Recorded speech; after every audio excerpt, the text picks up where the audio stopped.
நான் மகா வாக்கியங்கள் பற்றி சில வார்த்தைகள் கூற வந்துள்ளேன்.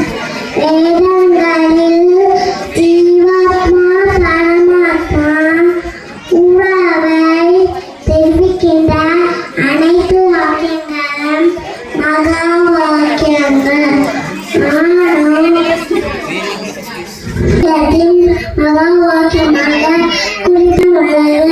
அதன்படி ரிக்வேதம் பிரஜான பிரம்மம், அஜுர்வேதம் அகம் பிரம்மாஸ்மி, சாமவேதம் தத்வமசி, அதர்வண வேதம் அயமாத்மா பிரம்மா.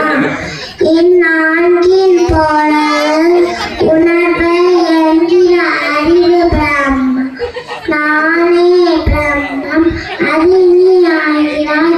இந்த ஆத்மா பிரம்மம் அனைத்தும் பரம்பொருளே என்பதால் இவ்வாக்கியங்களின் கரும்பொருள்.